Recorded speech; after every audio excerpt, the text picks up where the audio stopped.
ఒక పండితుడు ఒక ఊళ్ళో అందరికి సాటింపెత్తాడు, నేను ఎంతటి చదువురాని మొద్దులకైనా చదువు నేర్పిస్తా అని. ఇక ఈ ముచ్చట ఆ ఊళ్ళున్న రాజుకు తెలిసింది.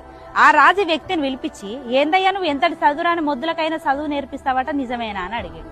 అప్పుడు ఈ వ్యక్తి ఏమన్నాడంటే, నిజమే రాజా, నాకు వరహాలు ఇస్తుండాలనే గాని నేను గాడిద చేత కూడా వేదం నేర్పిస్తా అన్నాడట. అప్పుడు ఆ రాజు ఏమన్నాడంటే, మా కొట్టంలో ఒక గాడిదున్నది, దానికి వేదం నేర్పియాలి, ఎంత తీసుకుంటావు అని అడిగాడు.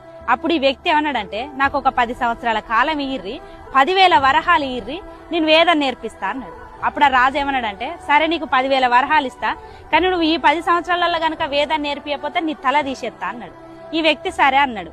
ఇక అటెడ్ పోయినాక ఒక వ్యక్తి వచ్చి, ఏందయ్యా జీవిత కాలం పట్టినా కూడా గాడిద చేత వేదం నేర్పించలేవు, నువ్వు ఎట్లా మాట ఇచ్చినావని అన్నాడు. అప్పుడు ఈ వ్యక్తి అన్నాడంటే, ఈ 10 సంవత్సరాలలో నేనే పోవాలని ఏమున్నది, రాజే పోవచ్చు గాడిదే పోవచ్చు అన్నాడట. అందుకోసమే మనం ఒక్కొక్కసారి తెలివిగల అని అనుకుంటాం, కానీ మనకంటే తెలివిగా వ్యవహరించే వాళ్ళు చాలా మంది ఉంటారు. కొంచెం చూసి మెదులు.